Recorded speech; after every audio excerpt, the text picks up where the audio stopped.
¿Qué es la economía? Es la ciencia que analiza el modo en que las sociedades utilizan los recursos que tienen para producir bienes y servicios y así satisfacer las necesidades o los deseos con dichos recursos.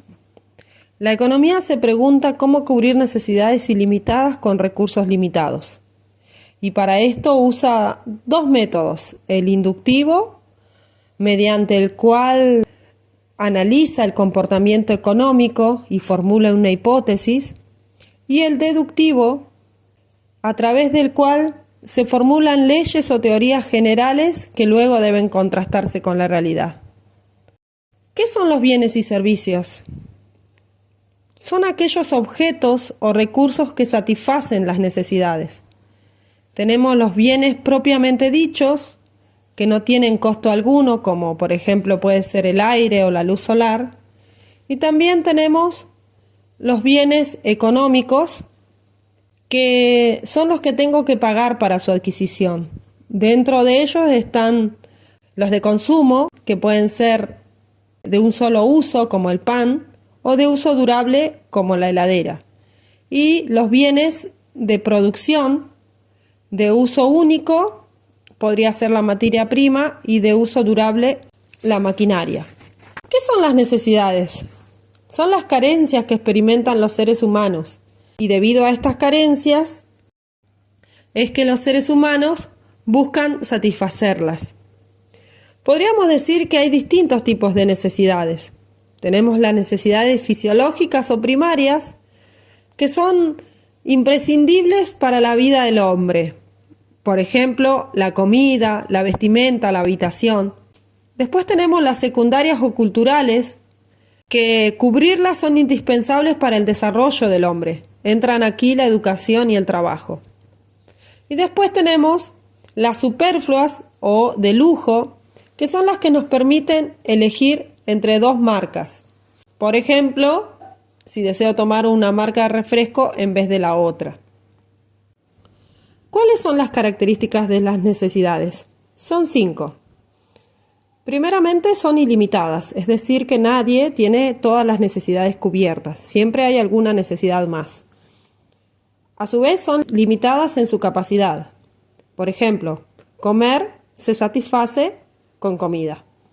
Tercero, son recurrentes. Esto quiere decir que, pasado un determinado tiempo, por ejemplo el hambre, vuelve a aparecer. A su vez son concurrentes. Quiere decir que un ser humano puede tener dos necesidades en simultáneo. Y por otro lado, pueden ser las necesidades complementarias. Quiere decir que, por ejemplo, para comer necesito de un bien complementario como serían los cubiertos.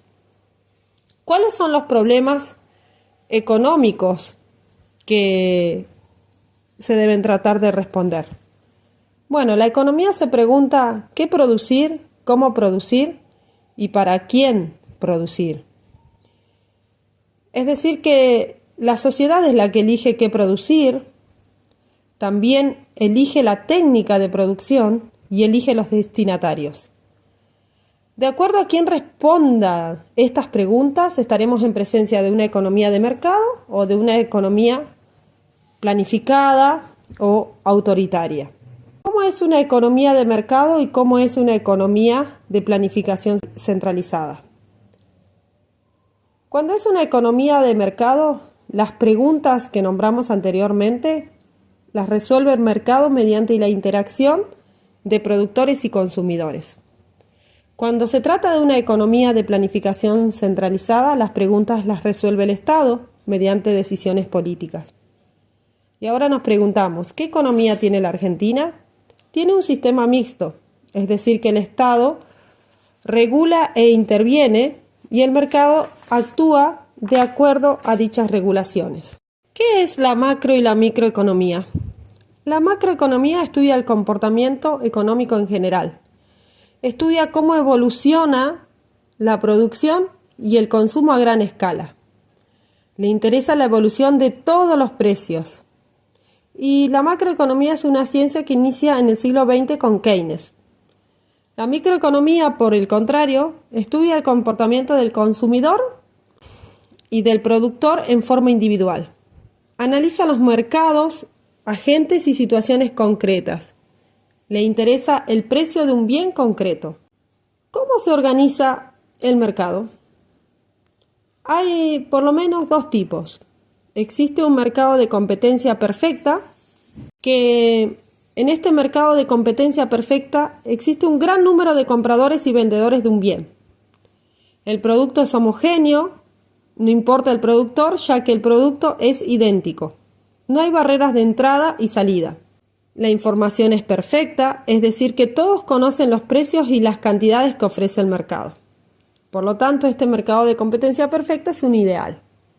Luego tenemos el mercado de competencia imperfecta, que tiene como características que hay menos empresas en el mercado y cada una de ellas vende una proporción mayor.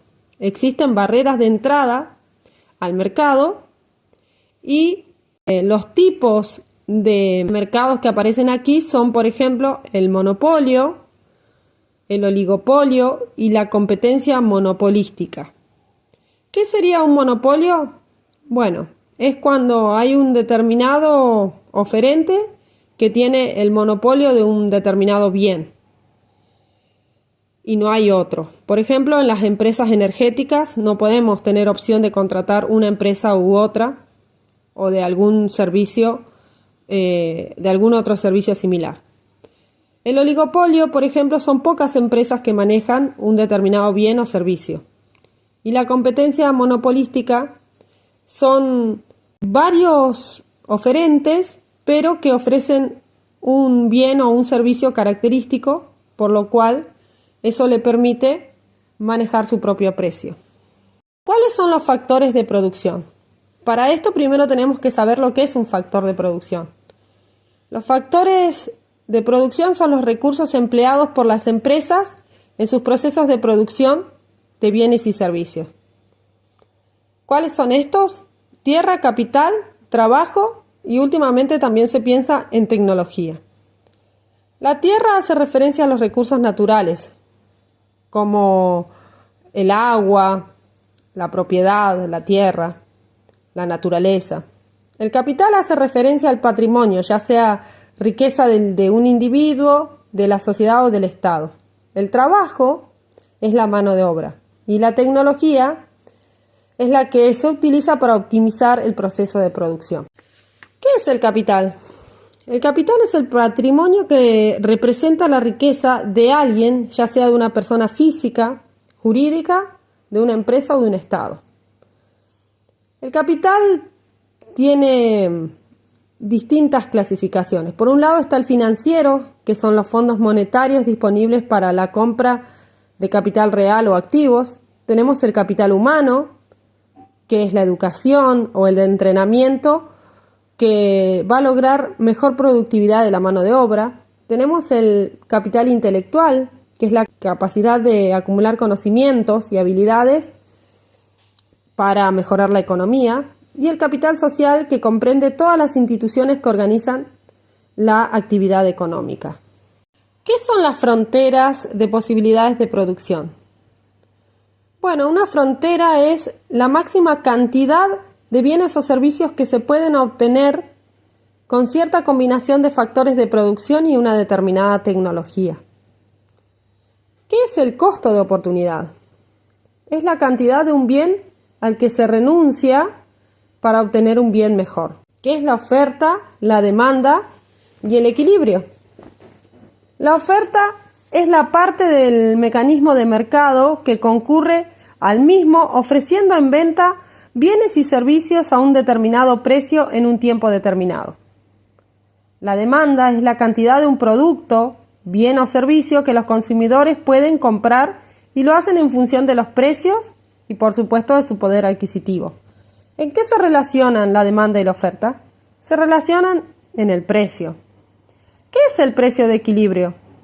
Es aquel para el que la cantidad demandada es igual a la cantidad ofrecida. Pasemos a otra definición. El mercado, ¿qué es? Es un ente ideal en la que los bienes se intercambian libremente. ¿Cómo funciona esto? En la demanda, si un bien o servicio es muy demandado, el precio del mismo sube. Esto ocurre, obviamente, si no hay mayor oferta de ese bien. En la oferta, el precio bajará si hay más oferta de ese bien o si cambió la preferencia de los consumidores. Esas serían como las reglas del mercado. ¿Cuáles son los factores que impactan en la demanda? Bueno, los tenemos mencionados ahí abajo: la moda, la estacionalidad, el poder adquisitivo, un bien sustituto o complementario. ¿Qué hará que cambie la cantidad demandada? Lo que provoca que cambie esto es la variación del precio del producto. ¿Y qué hace que cambie la demanda? Esto tiene que ver cuando se modifican algunos de los factores como la moda, la estacionalidad o un bien relacionado. ¿Qué es la elasticidad del precio en la demanda? Bueno, esto mide cómo reacciona la demanda ante un cambio de precio. Por ejemplo, una variación de precio es elástica cuando la demanda cambia drásticamente por la variación de ese precio. Un ejemplo podría ser si sube el precio de un auto a 0 kilómetros, la demanda va a disminuir. Una variación es inelástica si por más que cambie el precio, el producto no varía en su demanda. Por ejemplo, el pan. Y después tenemos la elasticidad cruzada, que mide la variación de la demanda de un bien con respecto del bien sustituto o complementario. Por ejemplo, si sos siempre de tomar café, pero siempre lo acompañas con leche, si sube uno de estos dos bienes, sustitutos o complementarios, también va a cambiar el consumo del otro bien. ¿Qué es la utilidad? Tenemos que tener en cuenta que está relacionada al consumo. La utilidad es el grado de satisfacción que me da consumir un determinado bien. Esta utilidad, si lo miramos en la curva, siempre va creciendo. En cambio, la utilidad marginal es el grado de satisfacción que me da consumir una unidad más de ese bien. El punto de esta utilidad marginal es en un momento de crecimiento, pero después, ya de cierta cantidad, ese grado, digamos, comienza a decrecer. ¿Qué es el producto marginal? Para esto primero debemos responder qué es el producto total. El producto total es la cantidad de producción de una empresa. Entonces, el producto marginal fijará el salario y está relacionado el producto marginal al factor trabajo. Entonces, es la cantidad de producción que voy a obtener al agregar un trabajador más. Cuando ya supero la cantidad de trabajadores respecto a los factores fijos, ya empieza a bajar la producción de los trabajadores. ¿Qué es la teoría del valor? Bueno, esta nos va a decir en qué se funda el valor de un bien. Por ejemplo, una teoría objetiva nos dice que el valor de un bien se funda en base al costo de producción de ese bien. Y también nos dice que tiene que ver con la interacción entre la oferta y la demanda. Es decir, si yo produzco suéteres de lana, tendría que ver cuál es el costo de producción para poder calcular, ¿no es cierto?, bien el precio al que voy a vender ese producto y también si esos suéteres son demandados o no. Y una teoría subjetiva dice que el valor de ese bien va a estar determinado por la satisfacción que me da consumir, que me da obtener ese determinado bien o servicio. Hablemos ahora un poquito de la evolución histórica de la economía. Y la división la hemos hecho a partir de la Edad Media en adelante. En la Edad Media, es decir, desde el siglo V al siglo XV, la economía estaba basada principalmente en la agricultura y en la ganadería. Recordemos que a partir del siglo IX comenzará la etapa del feudalismo, en la que los reyes repartirán las tierras entre los señores feudales y estos a su vez generarán el pacto de vasallaje con los respectivos vasallos, quienes serán los encargados de cultivar la tierra. Habrá una economía familiar y de comercio local, básicamente. Más tarde, ya a finales de la Edad Media, comenzarán a surgir los gremios de comerciantes y artesanos que luego se convertirán en la clase burguesa, y también debido al crecimiento de las ciudades, de las primeras ciudades de esa época, también empezarán a aparecer instituciones financieras. Posteriormente al 1492, que es la época de las conquistas de los territorios americanos, la economía comenzará a tener un tinte diferente. Estará basada en la acumulación de metales preciosos y también existirá el monopolio de las actividades comerciales por parte de las coronas que asuman estos nuevos territorios. Este periodo va a terminar más o menos en el 1776. Entre 1750 y 1760 en Francia van a hacer una nueva teoría económica que es la fisiocracia. Y esta teoría tiene que ver con que el valor de la riqueza básicamente proviene de la tierra y de la agricultura. Ellos estarán en contra de los mercantilistas porque dirán que el valor de la riqueza de las naciones estará fundado en el cultivo, en la producción agrícola y, por supuesto, no creerán en la intervención del Estado en la economía. Luego, hacia finales del siglo XVIII y en todo su desarrollo durante el siglo XIX, estará la escuela clásica que tendrá o pensará una economía basada en la producción industrial, el libre comercio y sin la intervención estatal. El referente principal será Adam Smith, pero habrá otros como David Ricardo, John Stuart Mill, Malthus, Say, etc., que a continuación ampliaremos.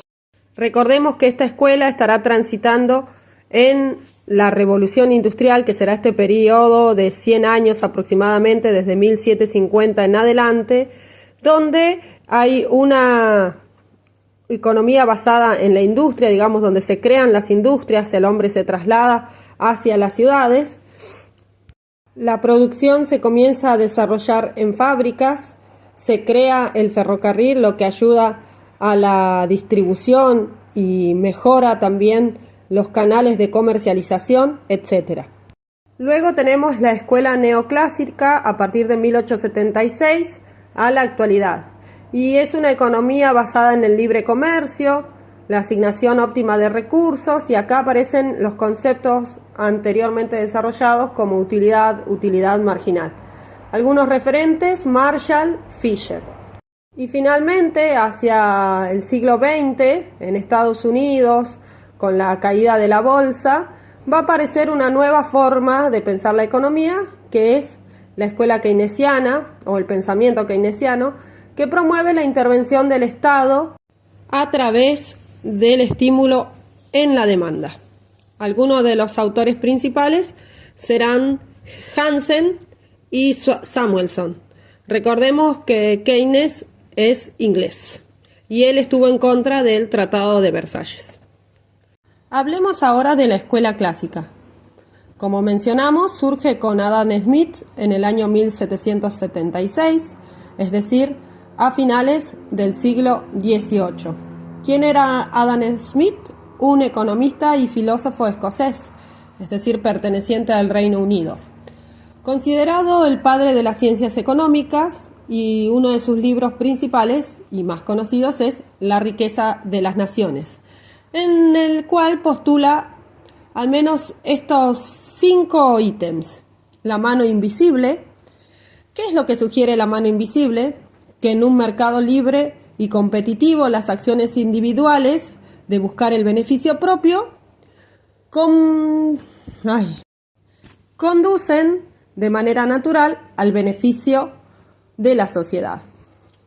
El segundo postulado, que es el valor trabajo, desarrollado por David Ricardo, menciona que el valor de un bien está determinado por la cantidad de trabajo que cuesta producirlo.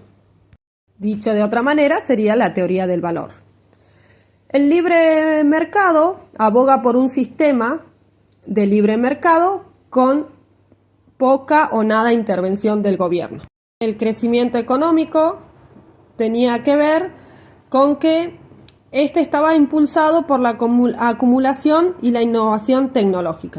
Finalmente, el énfasis en el ahorro y la inversión tenía que ver con que eran pilares fundamentales para el crecimiento. Para cerrar, hablaremos de Keynes, este economista británico del siglo XX, que interviene posterior a la caída de la bolsa de Wall Street, sucedida en el año 1929. ¿Qué decía Keynes? Que básicamente la parte central de la economía es la demanda.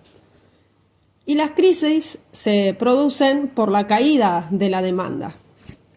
Entonces, para Keynes, la demanda determina no solo el nivel del empleo, sino también el nivel de la producción. Y es el Estado el que debe encargarse, a través de políticas fiscales, de cómo sostener la demanda.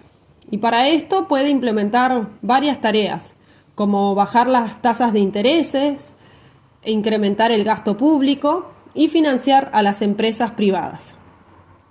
Y por supuesto, contrario a la escuela clásica, va a descalificar principalmente el concepto del que el mercado se regula a sí mismo. Por lo tanto, va a proponer que sea el Estado quien regule el mercado.